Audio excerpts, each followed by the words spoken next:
Tá meio estranho, meio ótimo, mas acho que é assim mesmo, né? Tá normal. Tá bom.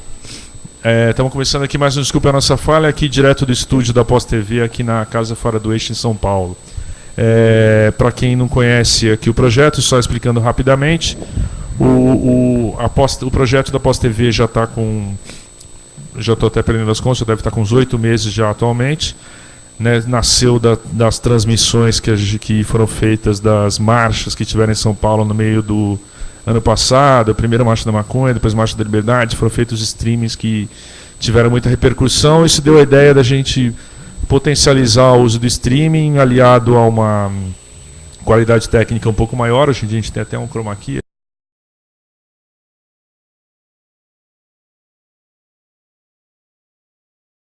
aqui. Né, e aliado a uma liberdade editorial total e ao uso de uma rede bacana de divulgação aí de cada um dos programas, né? Enfim, o Desculpe a Nossa Falha a transmissão é feita diretamente aqui do estúdio da Casa Fora do Eixo, no Cambuci, aqui um bairro central de São Paulo. Segunda-feira tem quase toda segunda dose com o Bruno Torturra, que é jornalista e colega meu, tem com alguma periodicidade programas do Cláudio Prado, uma série de programas outros com o próprio pessoal do coletivo Fora do Eixo do Brasil inteiro, e por aí vai. Você sempre acha o que está acontecendo jogando a hashtag PosTV no Twitter ou mesmo no Google, que é o grande guarda-chuva onde está todo mundo inserido. Enfim, hoje o programa a gente vai tratar da situação um tanto conflituosa da região de Santarém, oeste do Pará, que é um município que eu estava aqui comentando com eles agora, maior que a Bélgica, né, Leandro? Então, a gente estava falando, um município muito grande do Pará. Bom, o Pará já é gigantesco, né? E Santarém é especialmente grande dentro do Pará, né? Bom, e está aqui ao meu lado para ajudar a debater tudo isso, esse problema lá essa tensão que há entre esse equilíbrio difícil, que no momento não é bem um equilíbrio entre indígenas, madeireiros e os ribeirinhos. Está aqui com a gente o Dinael Arapiun, né, da etnia Arapiun, como o nome diz. Muito obrigado por ter vindo, Dinael, boa noite. E também aqui para nos ajudar na conversa o Leandro, como fala seu sobrenome, Leandro? Perdão? Mahalen, que é antropólogo e pesquisador da USP e do Centro de Estudos Ameríndios da USP, é isso, né, Leandro? Obrigado. E que é uma pessoa que há muito tempo acompanha aí também essa questão da região do Arapiuns. Enfim, e aqui, antes de começar a passar a palavra aqui para o Dinael, só 2 avisos rápidos. O primeiro não tem nada a ver com nada, mas minha militância pessoal me obriga. Estou tão feliz aí com a aprovação na STF. Obrigado, ministro da STF, pela aprovação hoje aí da permissão para aborto em fetos anencéfalos, que é um pequeno passo, mas sempre tem que ir pelo menos um passo para frente. E sobre o caso meu e do meu irmão, que é a censura da Folha, né, que a gente sofre, a gente está começando aí a batalha em segunda instância, que você pode pegar detalhes no nosso site, que tem o mesmo nome do programa, Desculpe a Nossa Falha, que é desculpeanossafalha.com.br. A gente está começando a batalha agora em segunda instância, que a gente continua censurado, mas o cenário da segunda instância é bem melhor do que o da primeira. Eu acredito que a gente vai ganhar, especialmente com todo o auxílio e todo o apoio que a gente está tendo de todo mundo. Enfim, vamos lá. Chega de conversa fiada. Dinael, primeiro, explica aí para o pessoal, Dinael, você é de Santarém, você mora lá, tenta, não sei como é que a gente pode começar, talvez você se apresentando ou apresentando a sua etnia, os Arapiuns, a região de Santarém, aí explicando aí para o pessoal que não conhece Santarém, que não conhece a região, por favor. Bom, para mim é uma satisfação vir aqui neste programa, né? Eu sou Dinael, da etnia Arapiun. Meu nome por identidade é Dinael Cardoso dos Anjos, né? Mas como etnia, meu nome se torna Dinael Arapiun. Moro na floresta amazônica, no estado do Pará. Estado esse que tentamos dividir, vamos tentar e continuar a querer a divisão dele. Que isso é importante para nós. Querer a divisão daquela imensidão, como agora há pouco você falou, né? De Santarém, que é apenas um município, tem o tamanho da Bélgica. Imagina o estado do Pará em todo, né? Então, eu moro lá. Santarém é localizado, como eu falei, na questão do oeste do Pará, mas onde eu resido, eu moro na segunda maior reserva extrativista do estado do Pará, que é a Resex Tapajós Arapiuns. Então, de Santarém para chegar até ao porto, onde eu caminho até a floresta, para chegar na minha casa, são 6 horas de barco, e para chegar aonde eu moro, mesmo dentro da floresta, são mais 12 quilômetros a pé. Eu, para chegar a São Paulo, eu passei 6 dias para chegar aqui. Como é que foi o trajeto, Ginael? Fala aí. Olha, eu saí de Bajara, de Bajara é um barco pequeno, de motor de polpa, até porque eu não estava dentro da minha aldeia, eu estava na outra aldeia, vim de lá, peguei um barco, passei um dia a chegar em São Pedro, onde desce da minha aldeia, para chegar em Santarém de barco de linha, regatão, como o pessoal conhece o barco. Só abrindo parênteses, para quem nunca foi para a Amazônia e não conhece, é engraçado, né? Aqui em São Paulo a gente fala só barco. Lá deve ter uns 25 nomes porque aqui a gente só chama de barco, né? Mas desculpa, continua. Porque assim, a rabeta é o barco pequeno que aqui chamam de voadeira, né? O nosso é menor do que a voadeira ainda, motorzinho de polpa. E de lá a gente pega o barco de linha, barcos da Amazônia, para trafegar até Santarém. De Santarém eu peguei o avião, fui para Manaus, de Manaus São Paulo. Então eu gastei 6 dias para chegar até aqui, mas cheguei com vontade ainda, né? Porque São Paulo, para o Brasil, é a oportunidade que nós temos, né? Porque eu estou em São Paulo, entendeu? Eu, ontem mesmo, quando eu conversava com algumas pessoas, dizia que a oportunidade que nós estamos tendo, que eu estou tendo em São Paulo, eu ainda não tive no meu estado, muito menos na minha cidade, a ter este acesso de divulgar, mostrar o que fato aconteceu e como está, e quais são os futuros que nós precisamos ter naquela região. Quando você fala que você não está tendo a possibilidade de mostrar o que está acontecendo, Ginael, qual é o ponto central aí? Qual é que você acha que é a questão central para os arapiuns e não é só para os arapiuns, desculpa, eu esqueci o nome da outra etnia importante ali da região, como? Moaris. Boraris, perdão. Dos arapiuns para os boraris. É a mesma batalha ou é diferente? Como é que é? Sim, nós em Santarém, o Baixo Tapajós, que inclui Santarém, Belterra e Aveiros, nós trabalhamos com 13 etnias, né? Dentro dessas 13 etnias, dentro desse processo todo, que onde está o maior conflito, que aconteceu desde 2009, essa luta é muito tempo, antes de 2009, não posso dizer isso, mas em 2009 a gente conseguiu organizar um movimento mais forte, é uma unificação dos povos da floresta, lá na região, mais direcionada aos Arapiuns e Borari, que moram na Gleba Novo Olinda, uma área de terra de aproximadamente quase 200 mil hectares, que o governo do estado dividiu, né, a área próximo ao Arapiuns, para ser feito os grandes projetos de concessão florestais. Essa área ela é demarcada, ela é oficialmente indígena. Qual que é a situação dessa área hoje? Não, em 2009, posso começar a voltar a essa questão, quando nós detectamos a divisão territorial dessa parte do Pará, onde nós moramos, o governo do Pará dividiu ela em alguns assentamentos individuais, outros coletivos. Mini assentamentos, posso dizer que foi mini assentamentos. E a TI Maró foi a única que ficou com maior faixa de terra, né, que são um total de 45 mil hectares, que nós, juntos com os povos Borari, estamos lutando para que seja homologada essa terra, visto que ela já foi reconhecida, visto que ela já teve o decreto, o presidente da FUNAI já fez o decreto, já foi publicada, mas a homologação está sendo contestada. Então, essa contestação que está gerando, de novo, grande conflito conosco, né, porque quem nos contesta, por informações que nós tivemos, que é o próprio governo, né, através do Interpa. Tá certo.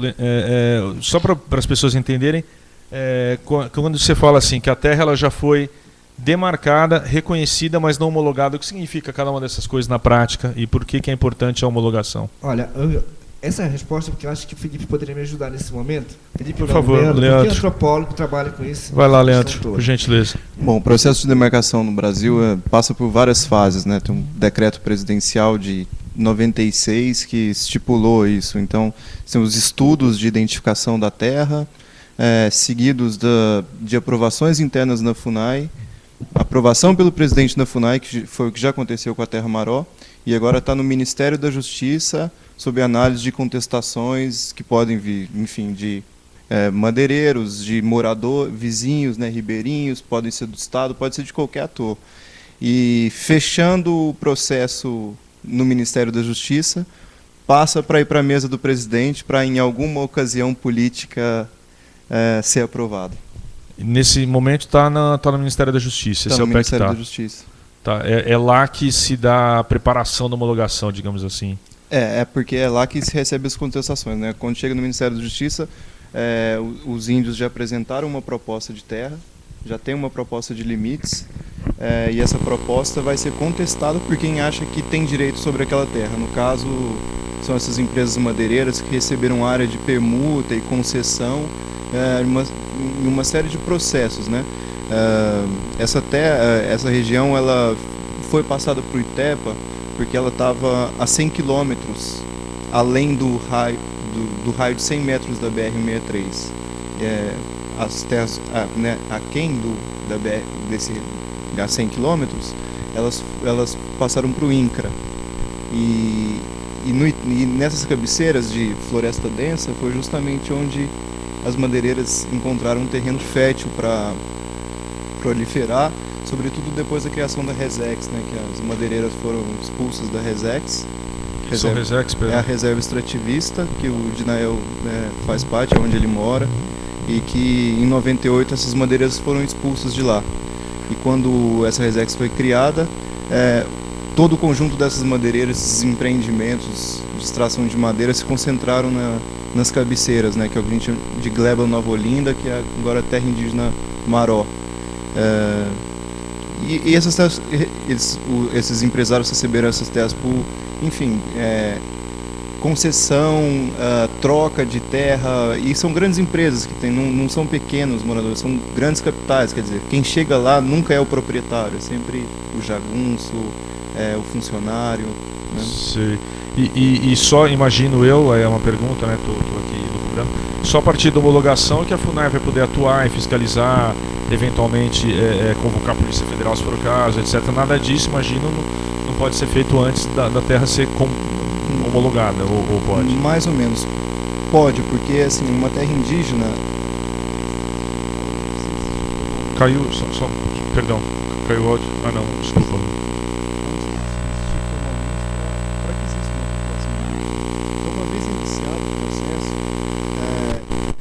É considerado interessante um processo de demarcação de uma terra indígena quando, desde a primeira fase do processo, desde o começo da elaboração dos limites, já é estabelecido um plano de gestão e proteção dessa terra. Esse plano de gestão tem que ser feito junto com o Estado, junto com parceiros, com a sociedade civil, mas, sobretudo, liderado pelos moradores. Bacana. Voltando aqui, Dinael, explica qual é o impasse principal hoje em dia, no dia a dia lá na sua região, na sua terra, da sua etnia? Explica para o pessoal entender melhor como é que é a complexidade da situação, por favor. Para assim, ter um levantamento melhor, eu vou tentar explicar rápido o que ocorreu e como é que está o processo hoje, né? A gente pegou, em 2009, nós com os parentes lutávamos sozinhos. Os parentes, para quem não conhece, a gente se chama, nós indígenas, um a outro, chamamos de parente. Então a gente pegou, lutava sozinho, a gente não conseguia avançar no processo de demarcação, até mesmo de reconhecimento étnico e cultural dos nossos povos. Porque a mídia nos chamava de falsos índios nesse período todo. E nós, em 2009, criamos um movimento para unir força. E para unir força, nós precisávamos unir não só com os indígenas, mas com todas as pessoas que residem naquela área. O Arapiuns tem aproximadamente 10 mil habitantes. O Arapiuns é dividido, o rio dele, de um lado é a reserva extrativista, que é a Resex Tapajós dos Arapiuns. De outro lado, foi criado o assentamento Paragu Grande, que ainda está em processo de reconhecimento desse assentamento. Também, onde já tem problema, porque temos 3 aldeias indígenas solicitando demarcação. E o que restou daquela área, que o governo do estado, a parte mais rica mesmo, apesar que a reserva é uma Resex muito rica na questão madeireira e na questão de bauxita, que já foi detectado isso, mas o governo do estado não aceitou que fosse criado, aonde hoje a Gleba Nova Olinda fosse anexado a Resex, né, que ficaria muito maior. E nessa área lá, antes do governo procurar saber se existia seres humanos, isso que dói até hoje na gente, porque lá existem seres humanos, existe gente. Lá não existe só bicho. E o governo do estado do Pará mandou permuteiros lá para dentro daquelas terras, sem consultar se existiam seres humanos. E essas pessoas, com ganância, viram a riqueza toda da Amazônia com com muitas plantas, com muitas árvores, começaram a fazer projeto de manejo e foram apertando tanto os parentes indígenas quanto os ribeirinhos que moram na margem do Rio Maró. Quando você fala permuteiros, são pessoas que ganharam autorização para derrubar a árvore e levar embora a madeira, basicamente é isso. Os permuteiros foram foi uma forma de indenizar que o governo usou. Teve processo de demarcação de várias áreas no Pará, e o governo do Pará tinha que indenizar alguém com essas pessoas e encaminhou para essa área da Gleba Nova Olinda, né? A gente sabe que a Gleba Nova Olinda é enorme, mas, porém, a forma que foi colocada essas empresas lá dentro foi a forma de má fé, por exemplo, não respeitaram nossos direitos que moramos ali dentro. Como eu quero dizer assim, eu não moro dentro da unidade, da Gleba Nova Olinda, mas depois de 2009, que criou-se um movimento que chama-se Movimento em Defesa da Vida e a Cultura do Arapiuns, a gente conseguiu dar força para os parentes que moram dentro da Gleba Nova Olinda, que hoje, essas 45 mil hectares que restaram, estão nesse processo de demarcação. Bacana, só que está participando aqui do programa, o nome do usuário do Twitter, depois se ele quiser me dizer o nome dele, mas o nome do usuário do Twitter dele é Bico de Urubu, mas ele está falando aqui que os processos da FUNAI estão praticamente todos parados depois da decisão da Raposa Serra do Sol. Bom, para quem não sabe, a reserva da Raposa Serra do Sol é uma reserva, acho que é a maior do Brasil, não, Leandro? Então não sei se é a maior do Brasil. Bom, é uma reserva gigantesca que ocupa quase metade de Roraima. Acho que até Yanomami, o Xingu. Mas sei lá, é uma reserva que ocupa, se não me engano, 40% do território de Roraima e que tirou daquela região uma quantidade de plantadores de arroz muito grande, etc. E houve uma polêmica enorme na época. Daí está aqui lembrando o Bico de Urubu que isso, depois disso, segundo ele, isso deu uma parada. Daí ele continua. A justiça indicou um monte de mudanças e quando a Dilma entrou, parou tudo. Estão à espera que o Congresso assuma o lance da homologação. Está falando aqui o Bico de Urubu. Não sei se tem alguma informação sobre isso. Pois é, tem um projeto de emenda constitucional. Na verdade, tem vários no Congresso. Uma série de propostas para derrubar direitos de populações tradicionais, populações indígenas. E essa PEC, ela sempre volta, essa proposta de emenda constitucional, que ela estabelece uma mudança nesse processo de demarcação, que seria depois da aprovação do presidente, ainda ter que passar pela aprovação do Congresso. Ou seja, teria que entrar na pauta de votação do Congresso para depois ser aprovado uma terra indígena. Isso, na prática, significaria, enfim, melar no processo, né? Então, de fato, isso pode ser até considerado inconstitucional, porque quem executa as leis é o executivo, né? O legislativo não deveria ter a prerrogativa de administrar o país, mas sim de legislar. Tá aqui a Cris Franco, está mandando um abraço para o Dinael, que está aqui assistindo. Você sabe quem é? Sim, um abração para ela também, diga para ela que a gente está aqui, continua na luta. Ela está te ouvindo. Muito bom, muito. Aliás, não sei quem está operando essas fotos que estão aparecendo no fundo, pode pôr na nossa frente alguma delas aí para mostrar, não sei se é algo simples de ser feito, mas são imagens que estão passando aqui no Chroma Key enquanto o Dinael e o Leandro estavam falando, essas aí, que são imagens feitas pelo Greenpeace. Pode voltar para a foto só para esse comentário. Essa imagem, por exemplo, é uma imagem feita pelo Greenpeace, que foi publicada na revista Rolling Stone. O que é isso exatamente, Dinael? Você pode explicar? Bom, esse é um grande pátio, né, de uma das madeireiras, de uma delas. Nós, em 2009, nós tínhamos 52 projetos de manejo autorizados nessa área, e quando a gente discutia com o governo do Estado, através do Interp e da SEMA, o próprio Interp, através de suas representações, porque os secretários e representantes legais não foram, eles mandavam os empregados, eles diziam para nós que o governo do Pará não tem condições de fiscalizar todos os projetos de manejo que ele autoriza no Estado. Pode mostrar aquela foto seguinte, que tem uma clareira que parece um coração lá. Mas isso aí, por exemplo, isso aí é na gleba aqui onde você mora, Dinão? Sim, é na Gleba Nova Olinda. É coisa de milhares de toras aí. Que madeira é essa, Dinão? Bom, aí tem todo tipo de madeira que eles exportam, né? Em 2009, na minha região, descia 40 balsas de madeira por semana, descia lá. Certo. Então, hoje, amenizou. IP roxo, que tipo de... Tudo descia de lá. Ipê, Itaúba, Guaruba, Cedro, todo esse tipo de madeira saía. E ainda continua saindo da Gleba Nova Olinda, porque agora foi com essa questão das concessões florestais, continua descendo na mesma região do rio, né? Apesar que a gente sabe que hoje mudou muita coisa nesse sentido. Felizmente, mas a fiscalização continua à mercê. Para nós não existe fiscalização legal, porque a gente não vê de perto fiscalização do próprio governo do Estado do Pará, visto que essa área é do governo do Estado. Então, o que eles poderiam fazer, Edinel? Nós tínhamos uma proposta em 2009 com o Ministério Público Federal, era de se implantar um centro de fiscalização dentro da área, né?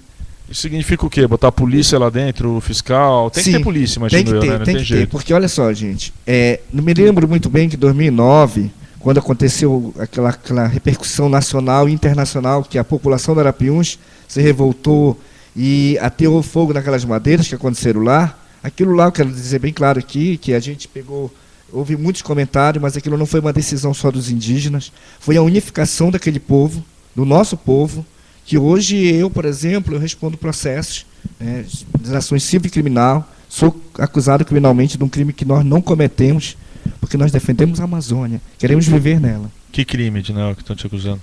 Meu amigo, foram tantos crimes que já foi que eu estou respondendo, cárcere privado, formação de quadrilha, falsidade ideológica e uma série de outros crimes que nós já respondemos. Mas respondendo. Isso aí é pressão de quem, Edinel? Dos madeireiros? Qual que é o embate lá, digamos assim? Hoje, o processo criminal que cai sobre a minha pessoa e como as demais lideranças, mas principalmente sobre a minha, é um pedido do governo do Estado do Pará, através do Ministério Público Estadual, que me processa na fase criminal. Por quê? Você acredita? Qual você acha que é o real motivo? Bom, o real motivo é porque nós defendemos e queremos a Amazônia e queremos viver nela. O nosso povo não sabe viver sem a Amazônia. Ontem eu aqui em São Paulo, eu dizia assim para uma colega minha, apesar que eu já estou com 3 dias assim, eu quero ver água. Eu quero ver água. Aí quando choveu, eu quis sair de casa, aí a moça disse, não, você não pode sair, essa chuva não pode, você não pode pegar. Sabe? Então, é nesse sentido assim, porque a gente defende aquela área ali. O nosso povo não sabe viver sem ter a floresta. Mas também sabemos por que o governo do Estado quer aquele pedaço de terra. Como é que pode? O governo federal, através da FUNAI, reconhece que os parentes vivem lá, fez todo o processo e o próprio governo vai e contesta através de um órgão chamado Interpa do Estado do Pará. Como também sabe que tem algumas madeireiras que entraram em contestação querendo. Mas, em vista disso, quero dizer aqui para o povo de São Paulo, que está me ouvindo do Brasil, do mundo, hoje, certas madeireiras que nos processam querem certificação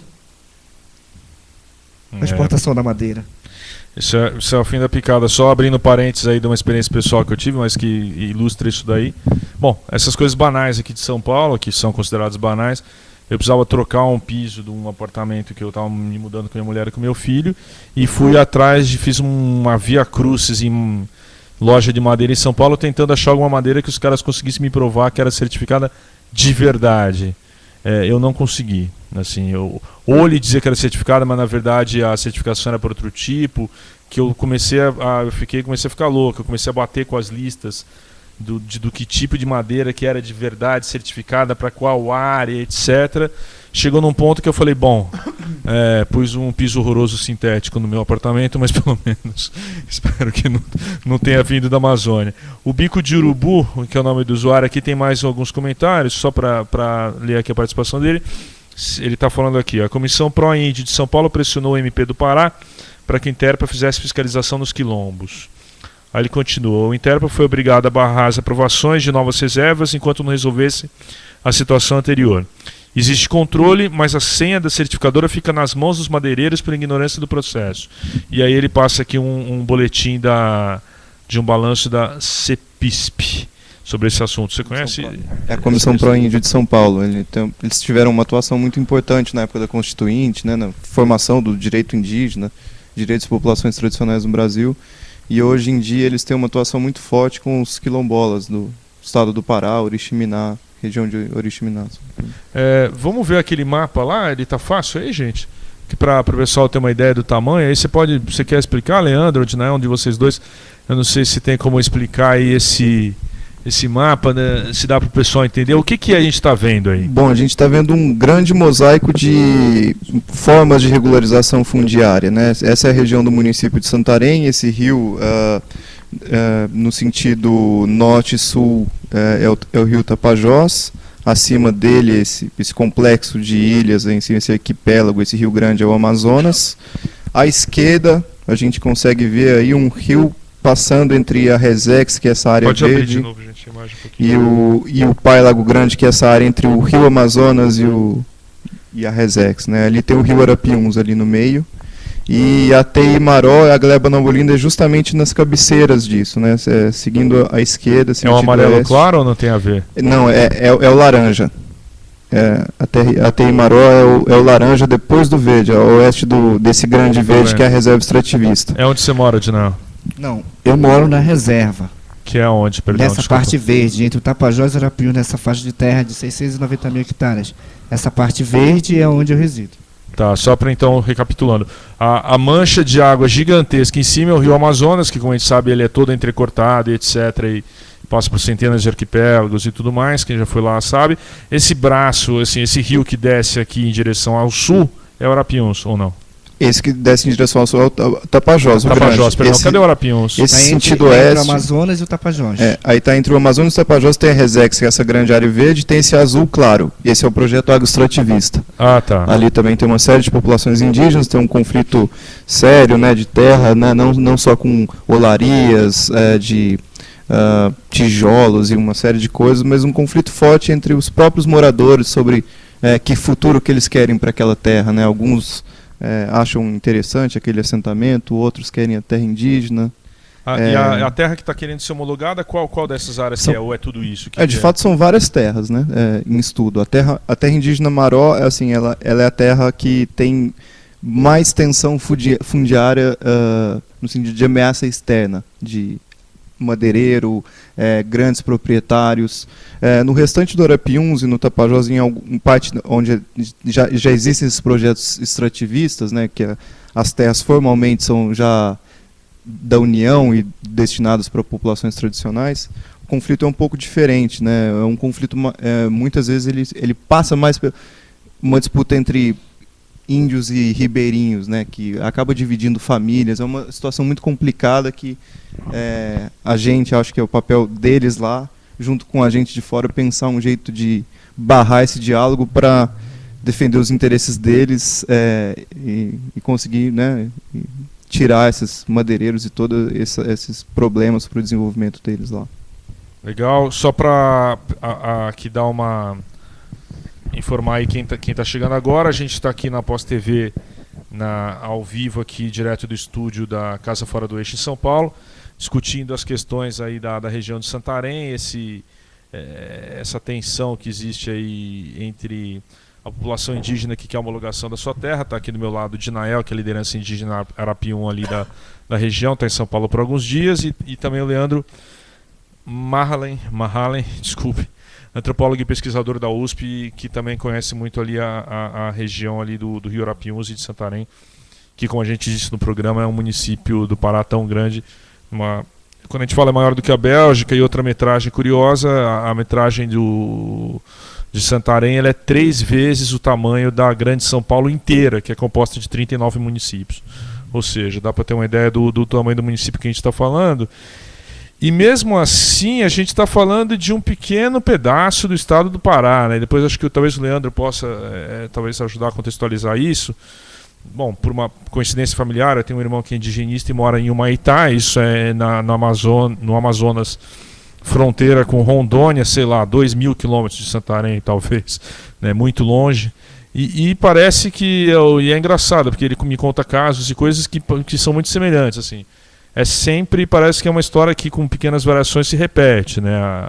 A terra indígena não é respeitada, as etnias não são respeitadas no seu direito, porém, você tem uma população ribeirinha que também não tem muito o que fazer, que está lá, né, moram lá dezenas, centenas de milhares de pessoas que não tem muita opção econômica porque o Estado não oferece.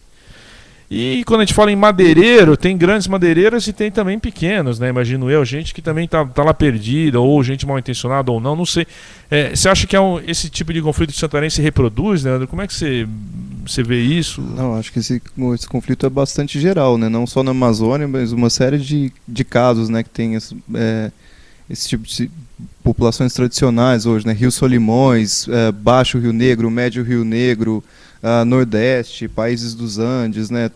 Fronteira, todos esses países têm essa questão, né? Entre famílias que, enfim, algumas atualmente estão, vamos dizer, escolhendo para si uma modernidade que está associada a recuperar características indígenas, cultura indígena, e outra parte dessas famílias está interessada em se tornar branco, né? Eles estão interessados em se tornarem brancos de certa maneira, então fica esse conflito complexo e que a gente precisa de, né, reformular uma linguagem que obriga as pessoas a serem uma coisa ou outra, né?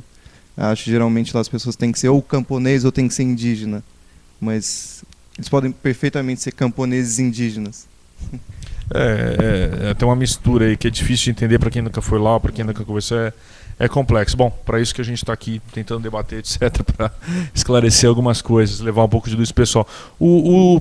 A conta que usa o nome Bico de Urubu é o Diogo, aqui ele se apresentou. Obrigado, Diogo, aí pela audiência. Gostaria que o Dinael falasse sobre as senhas das certificadoras. Percebi que ele concordou, que parece que as madeireiras aprovam processos no Interp em nome das comunidades.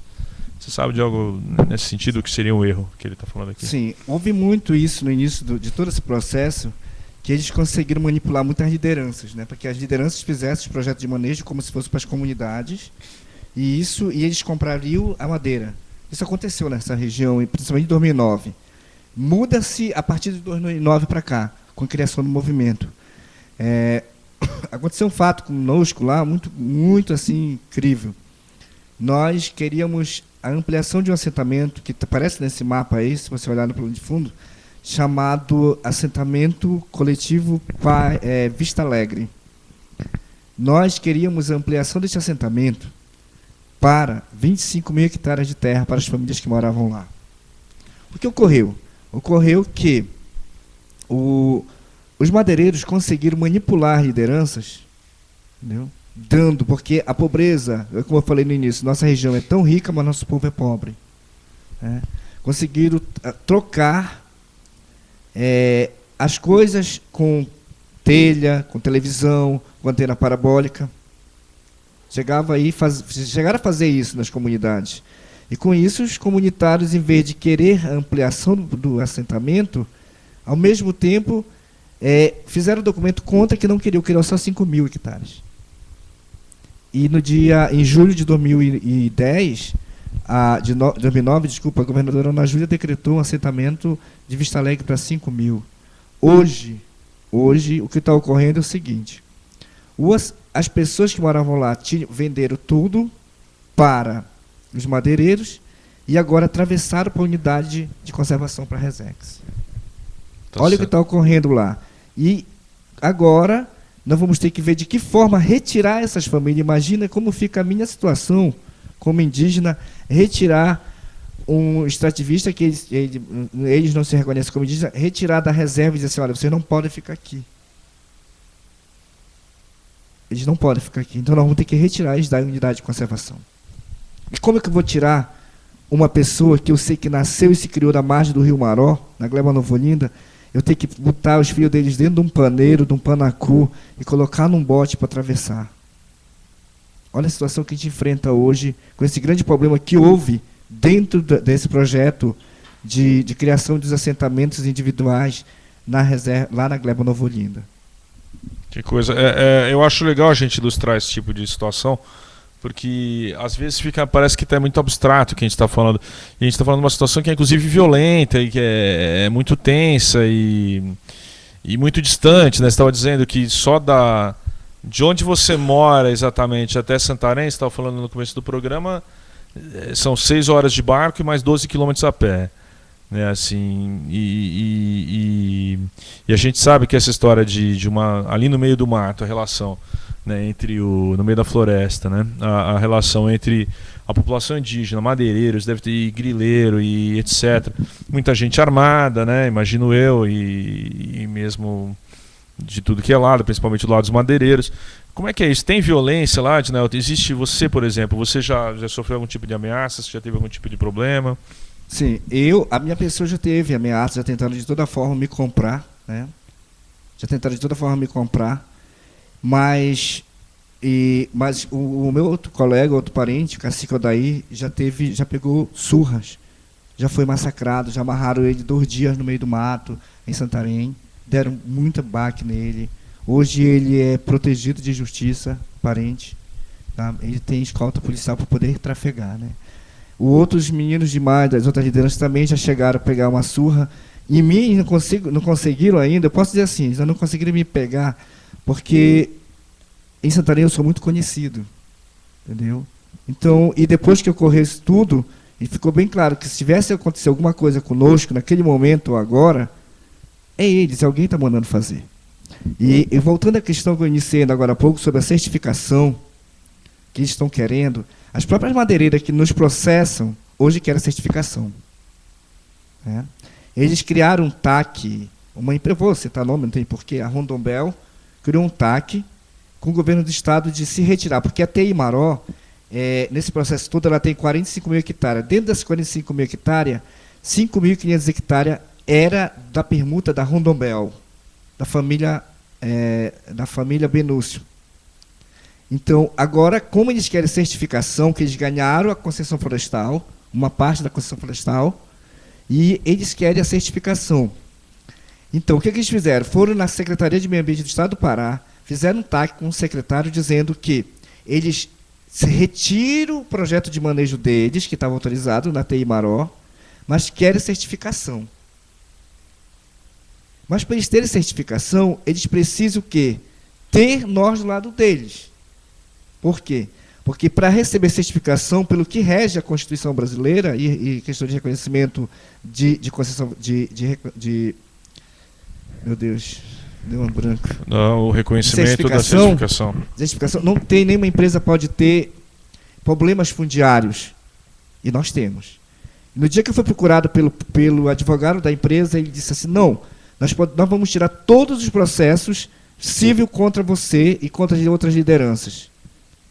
E eu disse, e a criminal que eu respondo? Vocês vão querer manipular os juízes? Comprar juiz?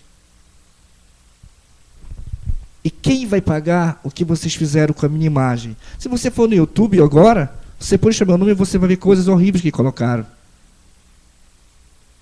Se você for nos meios sociais, nós que moramos lá na floresta, nós temos acesso. A própria imprensa de Santarém, posso dizer, alguns da imprensa, não posso citar todos, alguns profissionais da imprensa foram comprados por madeireiros. Eles iam onde nós estávamos acampados, em 2009, pegavam nossas imagens e foram manipulados, posso dizer, porque eu tive que ir para a Corregedoria do Estado. Foi feita uma cariação comigo, para comprovar que eu não tinha recebido dinheiro do delegado que tinha ido lá conosco. Porque quando nós estávamos acampados, chegava lá, era tão rápido para chegar, 40, 20 policiais armados lá conosco. Caramba, policial você quer dizer militar ou Polícia Federal? Tem Polícia Federal presente lá, aliás? Não, agora a gente tem uma atuação com o Ministério Público Federal, né? Mas nesse período quem nos ia lá era a delegacia, era a Polícia Civil e Militar, chegou aí conosco lá. E, Ednelton, você citou alguns nomes aí, é uma parte que eu gosto. Você estava falando aí dessa família Bolosso, como é o nome da família?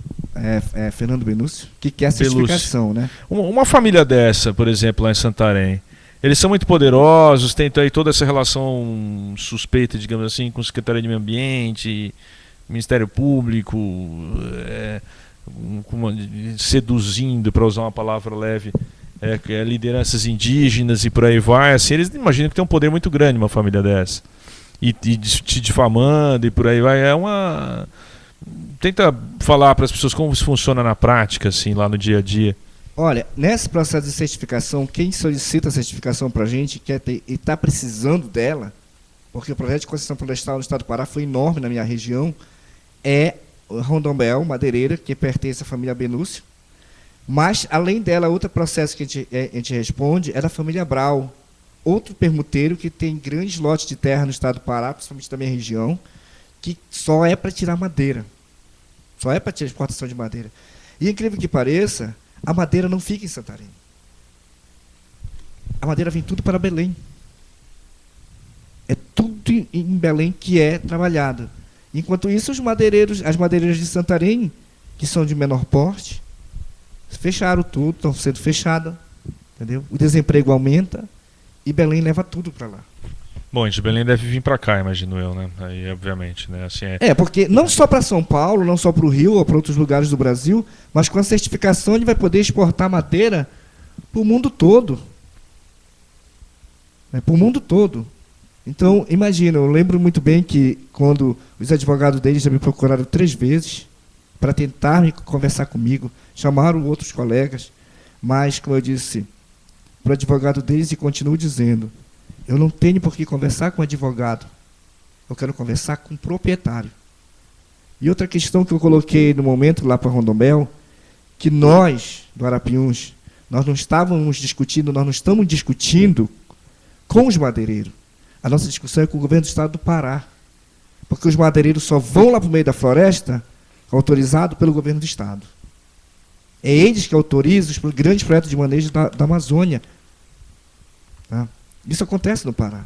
Então, esse problema ocorre lá na nossa região. E a gente está lá.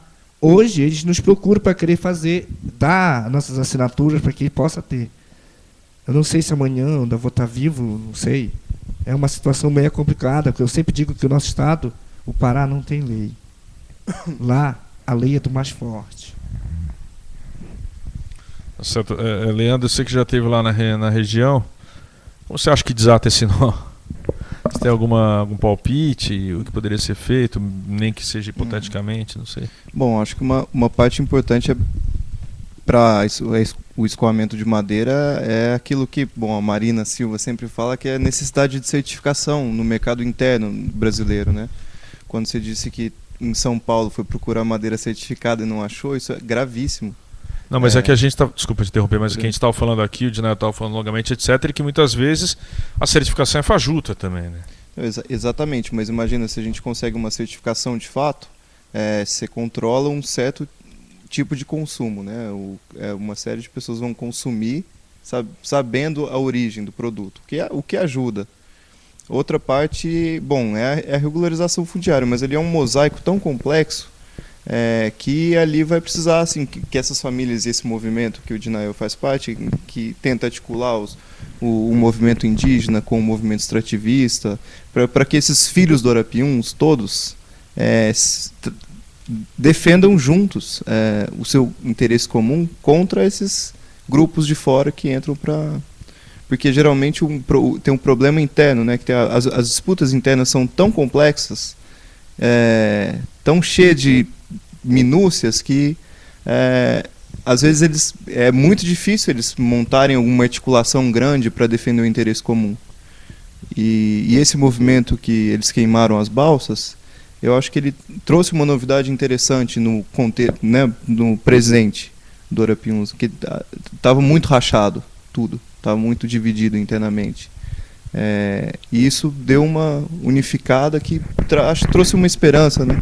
Não é à toa que o Beto Brant fez um filme sobre isso, né, que o Dinael está tendo a oportunidade de vir em São Paulo, né? Isso trouxe um destaque e eu acho que isso é muito importante, essa divulgação, né? Ter a oportunidade dos jornalistas darem a voz aos moradores de lá, fazer uma ampla campanha, porque a briga é muito assimétrica, né?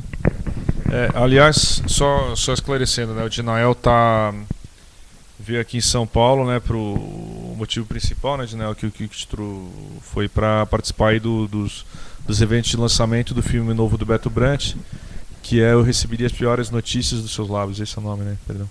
Os Lindos Lábios. Seus Lindos Lábios. É um filme é um livro do Marçal de Aquino, na verdade. Um de vocês dois podia falar rapidamente do filme, se ele se passa lá, como é que é, um breve resumo aí para quem não conhece o filme. Sim, nós participamos, né, do filme lá, que foi gravado conosco, principalmente que o livro do Marçal, para mim, é um guerreiro, escritor, e ele relatava no livro dele a questão garimpeira na Amazônia, quando a equipe da produtora Drama Filme foi para lá com Beto e atriz Camila Pitanga, Zé Carlos, Gustavo Machado, foram para trabalhar nesse sentido. Só que quando chegaram lá, verificaram que a questão garimpeira na Amazônia, ela fracassou um pouco. Existe, mas não está mais com aquele grande conflito que existia. E aí foi que detectaram que hoje a questão madeireira estava muito forte. Então, eles entraram em contato conosco, com o nosso movimento, e a gente, incrível que pareça, no dia da gravação, estava acontecendo uma grande assembleia na praia, que quem tiver a oportunidade de assistir, eu convido a todos para assistir o filme. Aquela gravação que foi feita na praia, aquilo foi real. Aquilo ninguém decorou o roteiro. Aquele colega que fala lá, aquilo ele falou de coração. Várias cenas que ocorreram ali dentro não foi montado. Aquele pano de fundo todo, aquilo é real. Aquele sobrevoo ali é real do filme. A gente, no trailer do filme, será que mostra um pouco isso? Não sei se você sabe. Não é o vídeo que a gente trouxe não é um trailer do filme, do Beto Brant, mas é um filme sobre essa situação que impressionou a equipe do filme, o elenco do filme, e que acabou mudando a situação, né? O livro era sobre garimpo e o filme elegeu a situação do madeireira no Arapiuns e pegou essa situação em que esse movimento Filhos do Arapiuns cercou essas duas balsas de madeira em 2009, ficou por um mês na praia, em torno de 2.000, 3.000 pessoas, acampadas, tentando negociar com o governo do estado e, sem sucesso, acabaram queimando as madeiras que estavam nessas duas balsas. É um vídeo, é aquele que a gente tinha preparado ali? É. Dá pra gente ver, Vitor, aquele vídeo que a gente tinha posto ali do pendrive? Daí pode deixar ligado o áudio, que eles podem comentar. É longo o vídeo? São 15 minutos. Tá, a gente pode ver um trecho, depois outro trecho, alguma coisa assim, a gente dá uma corridinha. E vocês podem falar no áudio por cima também, explicando. Ele tem narração? Tá? Sim, ele tem. Põe aí então, vamos assistir um trecho, aí depois eu acho que a gente termina o programa e deixa ele passando inteiro. Senão ele quebra muito também. O pessoal tá botando ali na agulha.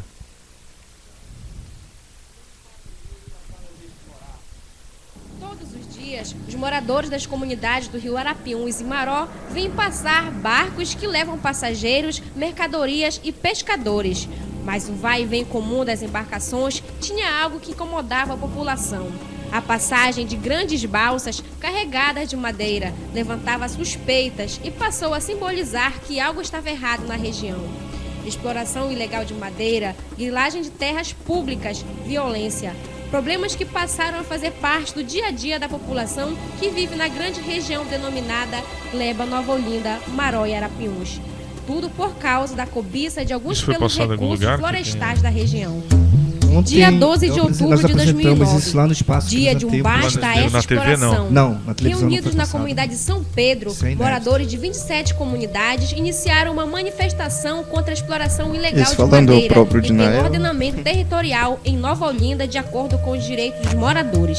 Para chamar a atenção das autoridades, os moradores bloquearam 2 balsas carregadas de madeiras retiradas da região.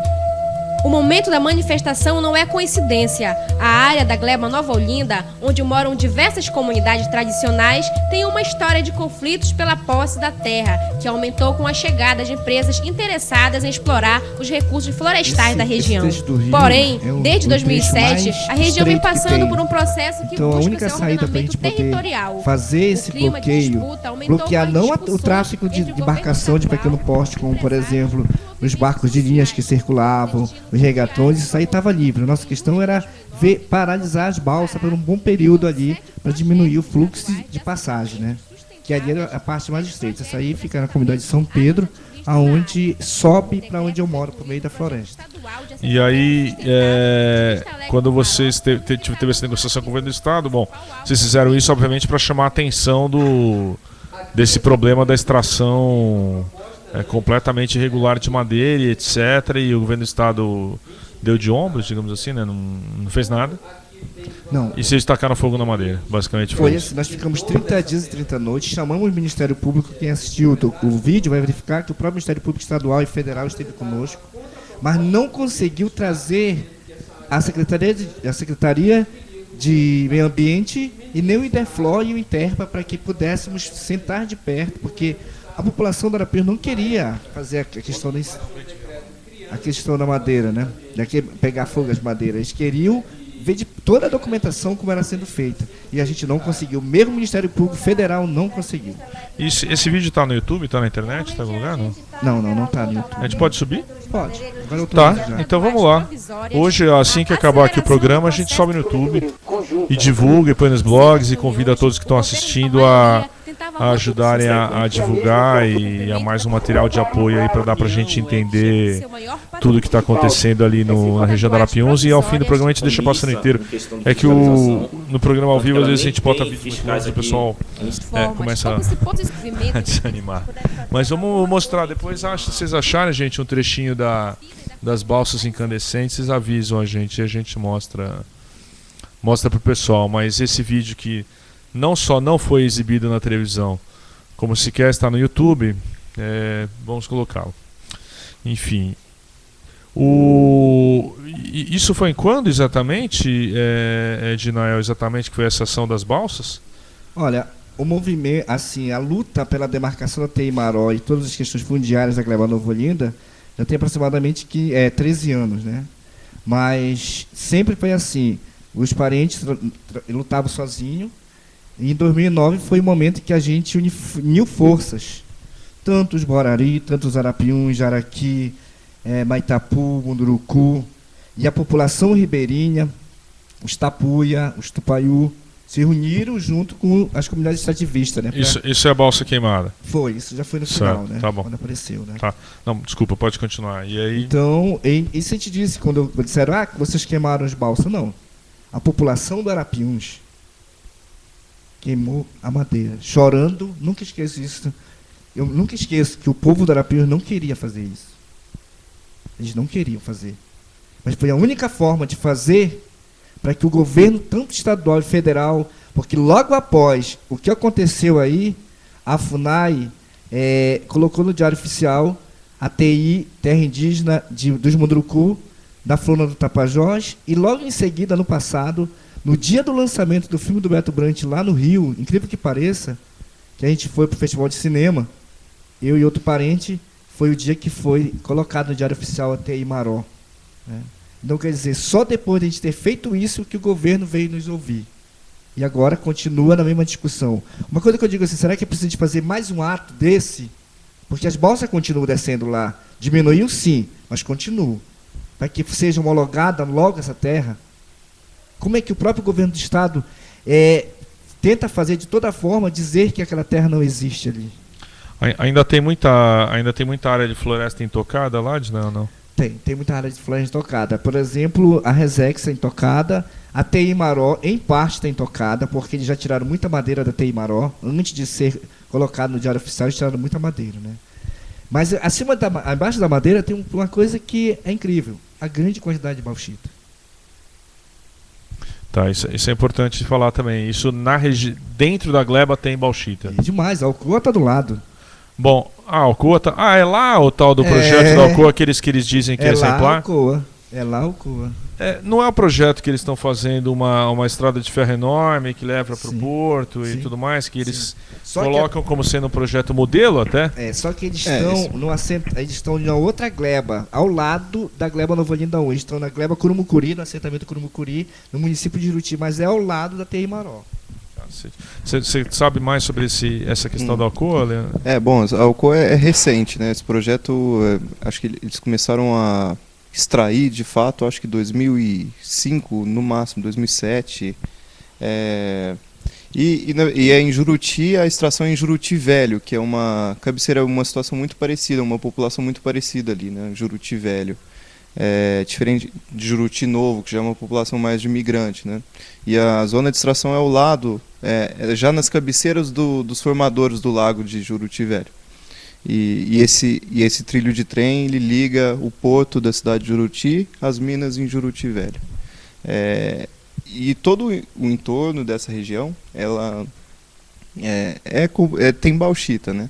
Na verdade, o projeto ele tem potencial de ser modelo porque tecnologicamente é possível você fazer um recorte, um quadrado de solo, extrair por muito tempo e depois recuperar esse pequeno quadrado. O problema é que os projetos de mineração eles são acompanhados não no interesse no subsolo exclusivamente, né, mas ele é acompanhado no interesse no solo. E aí isso é acompanhado numa valorização fundiária, compras de terra e uma especulação imobiliária tremenda. E migração de pessoas, falta de planejamento e tudo isso. Mas no conjunto das mineradoras é possível dizer que esse projeto da Alcoa ele é mais interessante do que muitos que se veem por aí. Talvez seja só um exagero, porque eu já vi a publicidade da Alcoa sobre esse projeto, que eles falam que o projeto é tão bom que com a instalação e a chegada do projeto lá, aquela região ficaria melhor do que antes. Me parece um certo exagero aí no caso. Vocês já estiveram lá, por sinal? Eu conheço Juruti, quase todo mês eu vou lá, porque da minha região dá de chegar lá. O que eu vejo em Juruti, o verdadeiro filho de Juruti está na pobreza. Muito me admira quando a Alcoa publica um ato desse, isso é criminal até mesmo. Se você verificar de perto, o povo de Juruti está desempregado. A população está desempregada. Quem está empregado lá foi quem eles levaram para lá. É o que vai ocorrer também em Altamira, agora com a construção de Belo Monstro. É o que poderá ocorrer com a situação do complexo do Tapajós. Nós vamos ser afetados. Essa unidade de conservação, a reserva, que vocês estão vendo no mapa, ao terra do chão, o Caribe brasileiro, vai ser atingido. O Caribe da Amazônia vai ser atingido ao terra do chão, com o impacto das hidrelétricas. Muito me admira a Alcoa tentar falar uma coisa dessa, enquanto a população de Juruti está toda desempregada, porque não foi profissionalizado para trabalhar naquela empresa. Só serviu para carregar cimento e cortar um ato com o terçado. Tá certo. A distância qual que é dali de Santarém, da Gleba até Juruti, é muito longe? Não, da Gleba a Nova Olinda, para lá deve dar uma faixa de 36 quilômetros. É outro município. É outro município, mas é no entorno.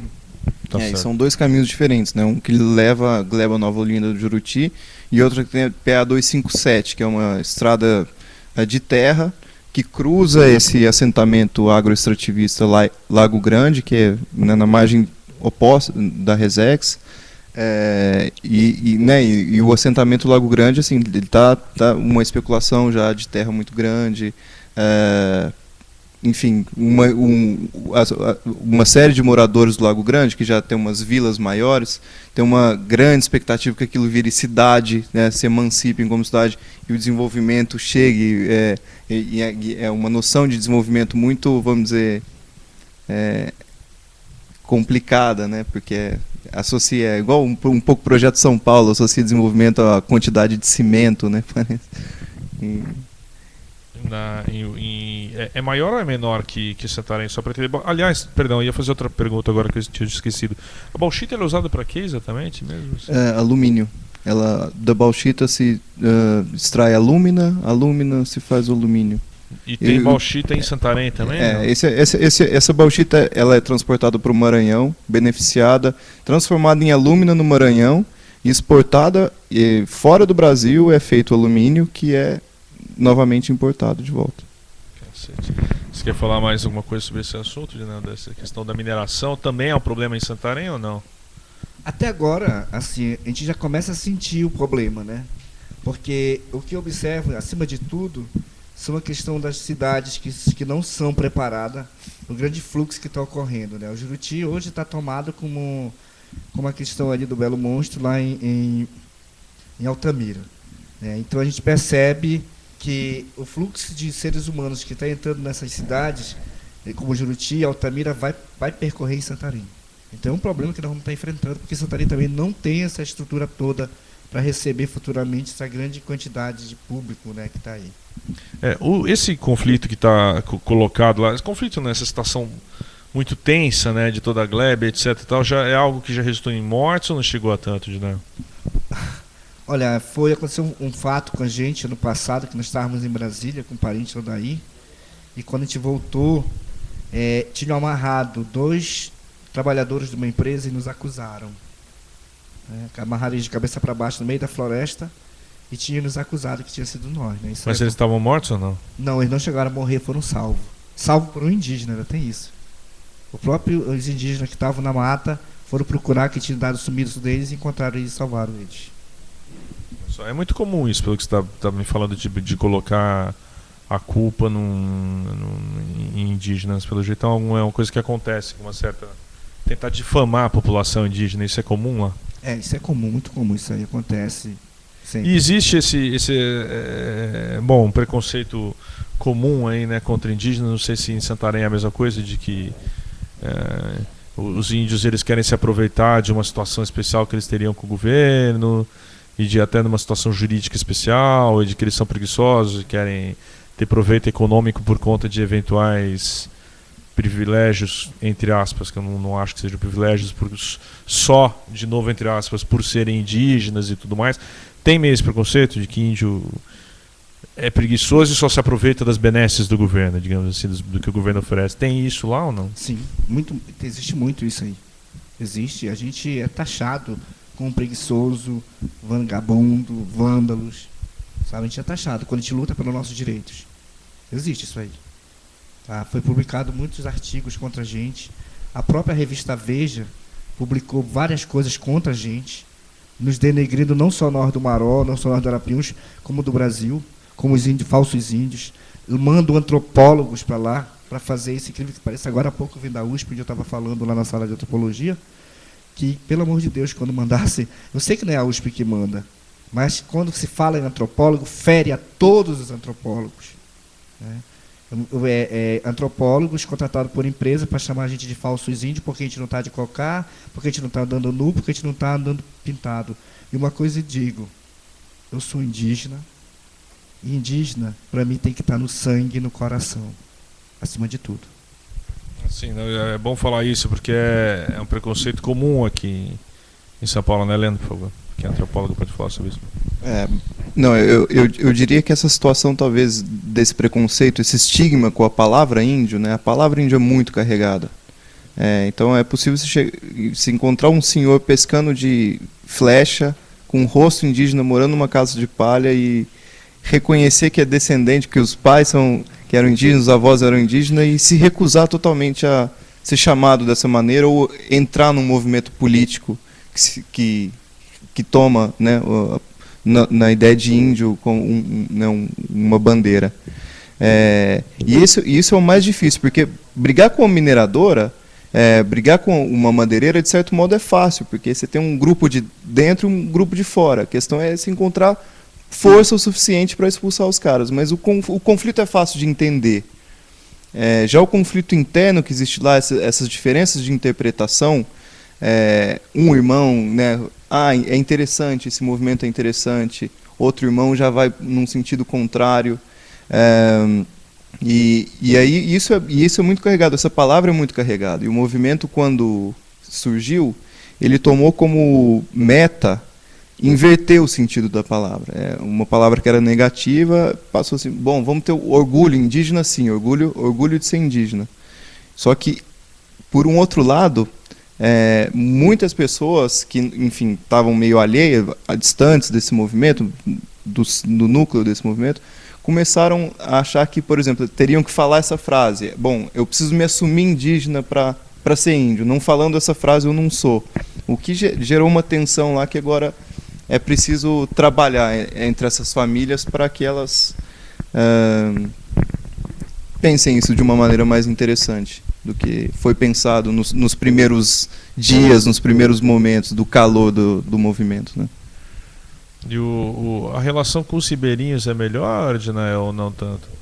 Não, nós não temos problema nenhum, né, com os ribeirinhos. Os ribeirinhos, para a gente, é um parceiro. É um parceiro nosso. Né? Nós, como indígena, por exemplo, você tem uma ideia, a reserva, esse plano de fundo que você viu no mapa, que é a segunda maior do Pará, uma das maiores, nós temos 72 comunidades. Dessas 72, 18 são comunidades indígenas. E a gente vive bem, sem problema nenhum.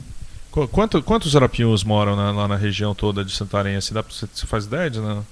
Só para ter uma ideia. Aproximadamente, assim, nós dos Arapiuns, uma faixa de calculadamente, eu calculo aproximadamente 2.000. Dos 7.468 indígenas. São 7.000 e quantos, perdão, você O falou? município de Santarém, ele congrega 4.778 indígenas. De 13 etnias, né? Que você tava... de 13 etnias. 13 etnias, justamente. Tá. A A menor que tem são os Borari.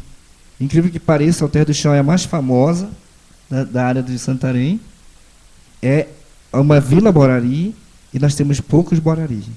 Que o restante foi exterminado.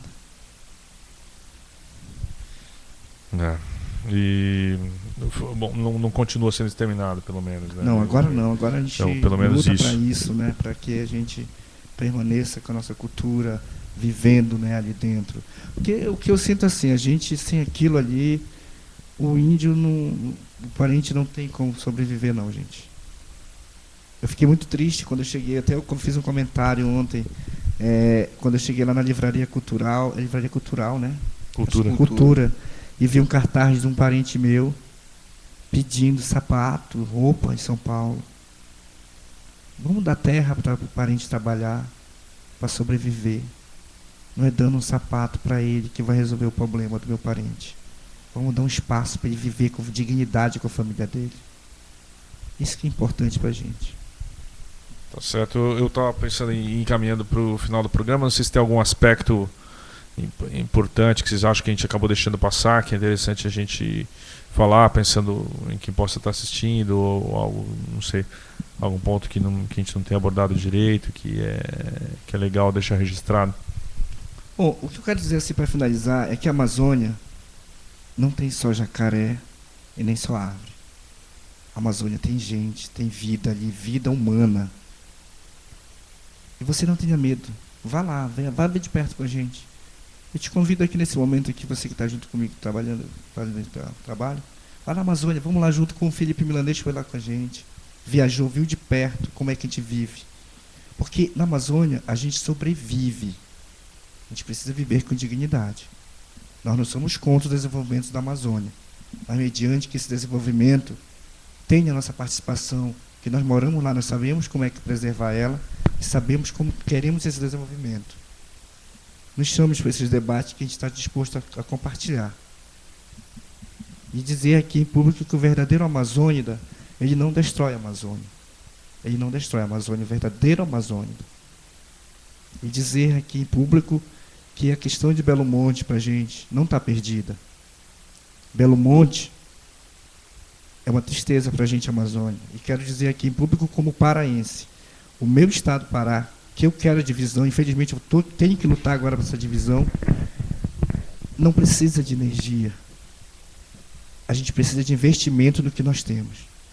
Se você pegar esse mapa da Resex que eu mostrei, todas aquelas comunidades onde tem 20 mil habitantes, nenhuma tem energia. E o Linhão passa bem em cima. Isso é vergonhoso para nós paraenses. Então, o nosso Pará não precisa de energia, precisa de investimento. Que este governo crie vergonha na cara e faça os projetos nesse fim para atender a população. Somente isso. Muito obrigado, Diná. A gente já volta para terminar. Leandro, não sei se quer colocar uma ponderação, alguma questão, um ponto que é legal ficar registrado nessa discussão toda para as pessoas, sei lá, refletirem, o seu principal ponto de destaque, não sei. Fica à vontade. Bom, antes de tudo, eu agradeço a oportunidade, né? Não é sempre que a gente pode discutir com o grande público o que está acontecendo lá. O Arapiuns é um rio muito pouco conhecido, e foi muito bom esse movimento das balsas para chamar a atenção para o que está acontecendo lá. É muito sério, muito complexo o que está acontecendo lá, e tudo o que acontece tem a mão do Estado, tem um erro do Estado por trás disso, e sempre as populações de lá acabam sendo culpadas de alguma maneira pelo que está acontecendo, né? Seja por prender uma balsa, seja por fazer uma demanda de terra, tudo alguém encontra alguma... Eles estão querendo tirar vantagem. Então, precisa superar esse momento, então eu agradeço você pelo programa, toda a equipe, porque divulgar essa situação é muito importante. Não é fácil tá lá na situação deles. A gente vem, discute, conversa, mas eles vão lá, voltam e vão viver lá. E não é fácil viver aquilo, o dia a dia. Muito obrigado ao Leandro, que é antropólogo e pesquisador da USP, e ao Dinael aqui do meu lado, que é importante liderança indígena lá da região do Arapiuns, que no município de Santarém, no oeste do Pará, que eles estão lá em meio, a etnia, né, do Dinael está lá em meio a um impasse, uma situação um pouco tensa lá de tentar homologação da sua terra e um monte de madeireiros atuando ilegalmente, poderes políticos escusos para lá e para cá, população ribeirinha sem opção, enfim. E o Estado meio fingindo que não é com ele. Da nossa parte, assim, a gente tem um alcance aqui limitado, mas estamos aqui totalmente à disposição. Quando o Felipe falou que você estaria por aqui, a gente se prontificou, não, vamos fazer um programa, etc. Depois vai estar disponível na internet, o pessoal pode assistir, reassistir, vamos subir o vídeo, vamos fazer o que for possível, porque acho que, bom, daí da minha parte pessoal, acho que não é uma...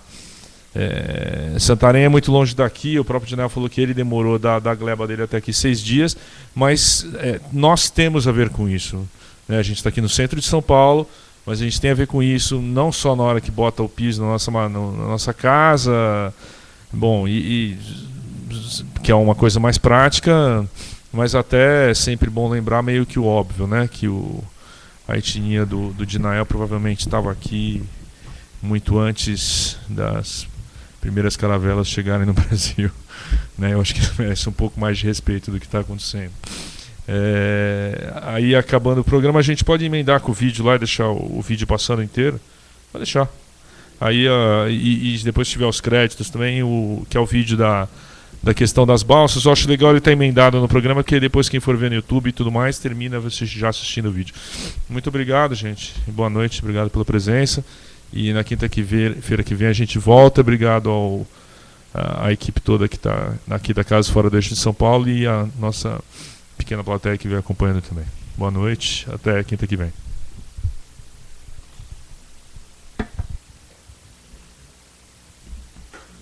Das embarcações tinha algo que incomodava a população. A passagem de grandes balsas carregadas de madeira levantava suspeitas e passou a simbolizar que algo estava errado na região. Exploração ilegal de madeira, grilagem de terras públicas, violência. Problemas que passaram a fazer parte do dia a dia da população que vive na grande região denominada Gleba, Nova Olinda, Maró e Arapiuns. Tudo por causa da cobiça de alguns pelos recursos florestais da região. Dia 12 de outubro de 2009. Dia de um basta a essa exploração. Reunidos na comunidade São Pedro, moradores de 27 comunidades iniciaram uma manifestação contra a exploração ilegal de madeira e pelo ordenamento territorial em Nova Olinda, de acordo com os direitos dos moradores. Para chamar a atenção das autoridades, os moradores bloquearam 2 balsas carregadas de madeiras retiradas da região. O momento da manifestação não é coincidência. A área da Gleba Nova Olinda, onde moram diversas comunidades tradicionais, tem uma história de conflitos pela posse da terra, que aumentou com a chegada de empresas interessadas em explorar os recursos florestais da região. Porém, desde 2007, a região vem passando por um processo que busca seu ordenamento territorial. O clima de disputa aumentou com as discussões entre o governo estadual, os empresários e os movimentos sociais sobre o destino fundiário de Nova Olinda. Em julho de 2009, o governo do Pará decretou 7 projetos estaduais de assentamentos sustentáveis e 3 projetos de assentamentos agroativistas na área. No decreto foi incluído o projeto estadual de assentamento sustentável de Vista Alegre do Maró, conectado ao rio Arapiuns, principal alvo das reivindicações do movimento. Aqui nesse assentamento, a proposta antes era que esse assentamento aqui fosse de 20 mil hectares de terra. Como aqui tem vários pretendentes, que quer se dizer dono dessa terra aqui, os empresários que estão lá, apresentaram uma contraproposta para o governo do estado, dizendo que essa área estava muito grande e que eles queriam que o governo do estado diminuísse a área, que exatamente para sobrar terra para eles. E o governo do estado, na época, ele baixou o decreto criando o assentamento de Vista Alegre e Prainha somente para 5 mil hectares. Eu sou da comunidade de Vista Alegre lá do Maró. Realmente a gente está naquela luta lá dentro, vendo os madeireiros destruir a nossa floresta lá. Por quê? Porque não tem uma autoridade que chegue lá com a gente, só os madeireiros que estão destruindo aquela área lá. Realmente a gente teve uma revisão lá, que a gente só está com um pedacinho de terra.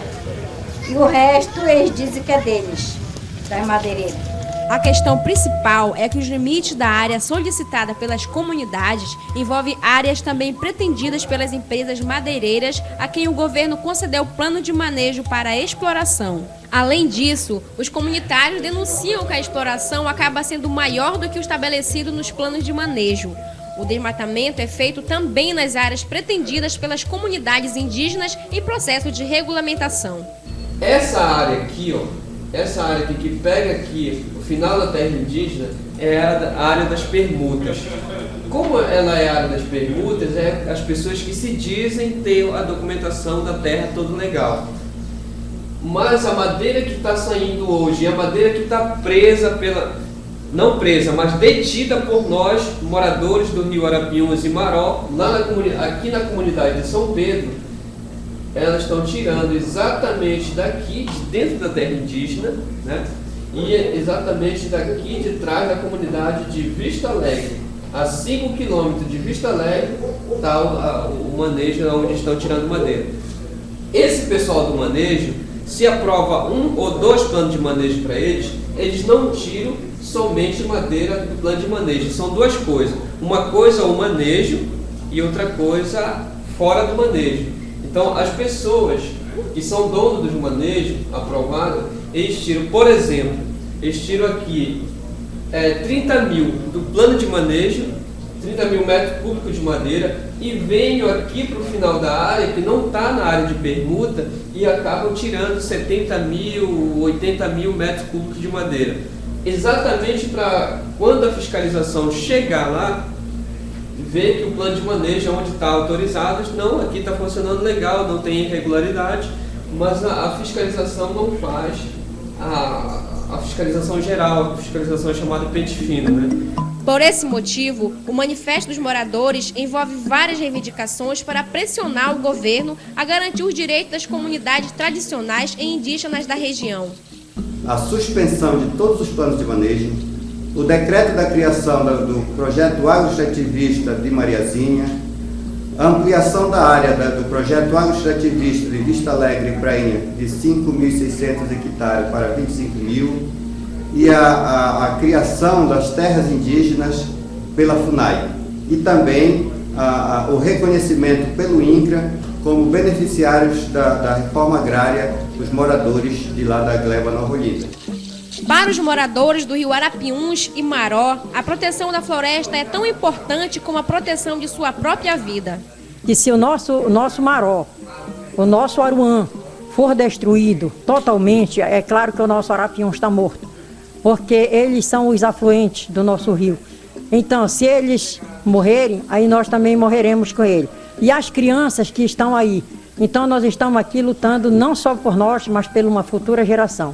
E nós estamos aqui como pessoas, como mulheres, como liderança, como pessoas guerreiras, como já falaram os parentes. Nós somos indígenas, sim, e tudo que fizeram para nós. Cortaram nossos galhos, mataram os nossos troncos, mas não arrancaram as nossas raízes. E por isso as nossas raízes estão aqui vivas e nós queremos vida. É vida que nós queremos. Nós não queremos brigar com ninguém, mas nós queremos vida, nós queremos viver. Mas sabemos que se as nossas madeiras, das nossas florestas, da nossa fauna forem todas destruídas, com certeza os nossos igarapés, os nossos rios vão ser destruídos. E isso aí vai prejudicar toda uma população. Os fins de nossas cabeceiras não estão sendo respeitados por grandes madeireiros que o governo do estado, podemos recitar, que o governo do estado nos enviou pessoas do sul do país que estão aí morando, do qual estão levando nossas riquezas. O nosso governo se diz que é para preservar o meio ambiente. Como preservar o meio ambiente se o governo é o primeiro que autoriza as grandes madeireiras a levar o nosso material, a nossa matéria-prima, que é a madeira? O nosso movimento é um movimento comunitário em defesa do que é nosso, porque sem a Amazônia o mundo não é mais ninguém. Então a nossa luta é muitos anos, todo mundo falava, mas que o povo se juntou e nesse dia nós decidimos manter, se acampar aqui na ponta do Pedrão, para que a gente pudesse fazer alguma coisa, as autoridades saibam que nós estamos aqui lutando para defender a nossa floresta, defender a nossa água, a nossa região, e todos os moradores sentem na pele, nós como mulheres que trabalhamos, né, estamos trabalhando na parte da alimentação, estamos fazendo o possível para que todo mundo não passe fome. Eu tenho certeza que tudo vai dar certo. As comunidades estão contribuindo com a gente, de vez em quando está chegando farinha, está chegando todo tipo de alimentação para que a gente possa distribuir com a nossa população. Dona Dilma, como é trabalhar aqui na cozinha aqui do movimento? É meio assim cansativo, mas a gente vai enfrentando mesmo, né? Quanto a senhora está ganhando para fazer esse trabalho? Nada. O pessoal lá na cidade falou na rádio que vocês ganhavam R$80 cada pessoa para vir para cá. Coitado, quem dera. De graça mesmo. E cada dia que passa, você sente na pele o gosto, a vontade, né? O conhecimento. E sentimos hoje, na nossa região, temos lideranças assim capazes, jovens, crianças, mulheres, adultas, que realmente dá pra gente apostar. A manifestação se arrastou por várias semanas. Um acampamento foi montado na praia, onde comunitários debateram e articularam os passos da mobilização. O movimento em defesa da vida e da cultura dos povos tradicionais no Arapiuns acaba de se formar. Então nós, como cidadãos brasileiros, filhos do Arapiuns, nascidos e criados e vividos aqui no Arapiuns, sente nossa pele esse grande devastação na Amazônia. E assim também a gleba Nova Olinda está sendo destruída. Eu quero colocar aqui para vocês como estaria a situação daquela grande área que está sendo devorada, devastada pelos grandes gafanhotos, pelos grandes bileiros e pelos grandes destruidores da natureza. E que nossos descendentes, os nossos filhos que venham depois, sentem prazer por nós que estamos nessa idade, dizer: meu pai, então minha mãe, meu tio, lutou e conseguiu deixar livre essa terra para nós viver. Muito obrigado. No dia 21 de outubro, representantes da Secretaria Estadual do Meio Ambiente e do Instituto de Desenvolvimento Florestal do Estado do Pará, IDEFLOR, estiveram com os manifestantes. Após vários dias de manifestação, as autoridades estaduais pouco se posicionaram favoravelmente às propostas do movimento. Em uma reunião convocada pelo Ministério Público Federal, não compareceram representantes com poder de decisão da parte do Estado e de órgãos federais de fiscalização. Nós mantemos sim as balsas aqui presentes. Estão conosco e elas só vão descer quando o governo do estado voltar de novo aqui com pessoas comprometidas realmente em defender o meio ambiente. A ausência acirrou os ânimos e provocou a atitude de queimar a madeira bloqueada nas balsas. Na opinião pública, cresceu a tendência de criminalizar o movimento. Nós estamos perguntando aqui para o Nelson, né? Para quem? Ele não sabe responder para quem é a estimação.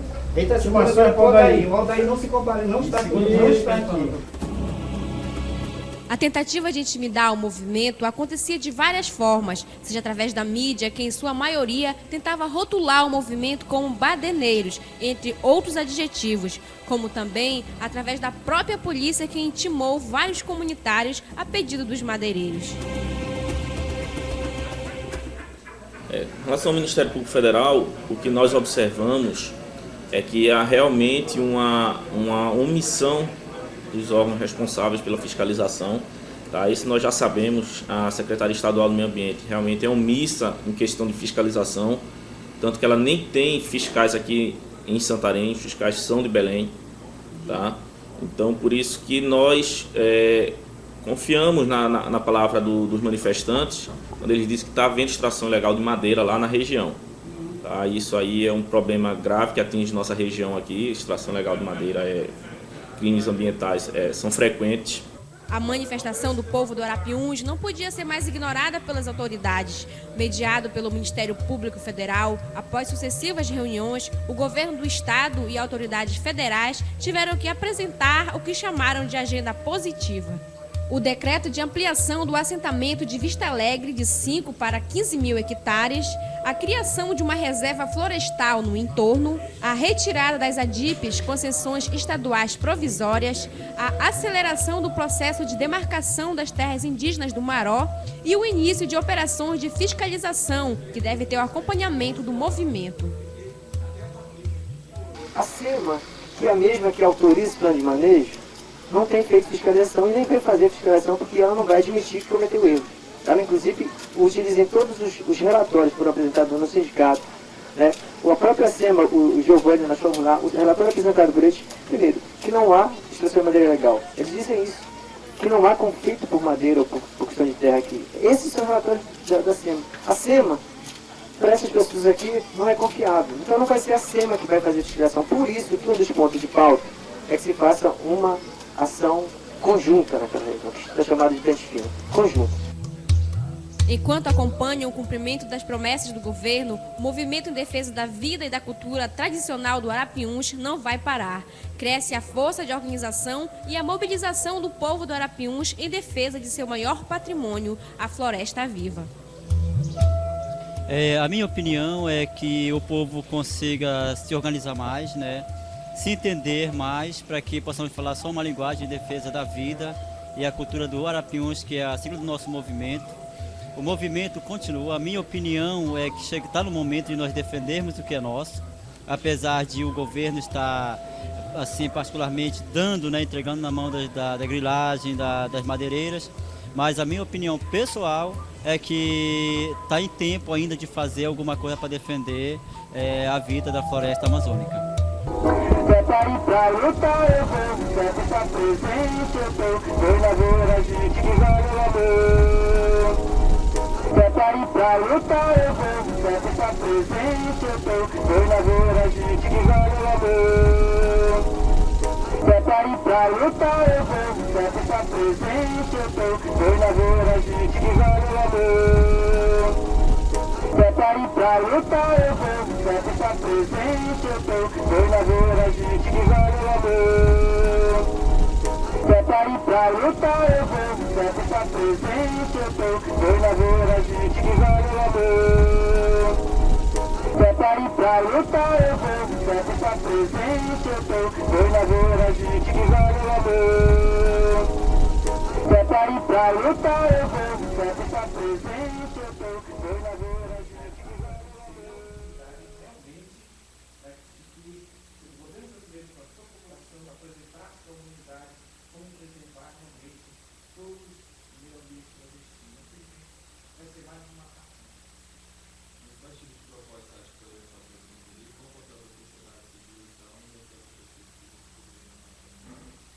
Primeiro, o governo deveria aceitar a sociedade civil.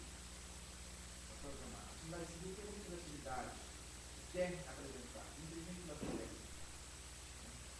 E o que eu observei no final, eu já participei de vários finais agora, a discussão toda da imagem vai ser sobre a questão do RED. Não são muito RED. Então, o governo deveria, antes de tudo, falar do RED, deveria discutir nesse sentido, tudo produtos para a preservação. Isso aí é para a nossa comunidade. Pessoas com propósito, como todos até hoje, vai ser tentar comprar a roupa. Então, seria um projeto muito bom para o governo do Brasil apresentar para os demais, mas se tiver seguido, a sociedade civil. Todo mundo tem oportunidade de se colocar a sua opinião. E o governo não vai admitir ninguém para levar essa compartilhada lá para ajudar em nada. Analisando a questão da ano que vem, né, Santarém e tal, para o mundo, né, a gente é um evento mundial, qual você acha que é a principal questão daí que poderia ser, que pode ser debatido na área que pode ser posicionado para o mundo nas questões do evento? Bom, eu poderia pedir aqui à unidade que, antes de aprovar qualquer assunto na questão brasileira da lei, teria que ser sentado e analisado de fato ao conjunto. Exemplo do sistema de direitos humanos. O todo defensor do meio ambiente no Brasil é morto no final. Muito morto. No papel, a lei brasileira de direitos humanos, defensores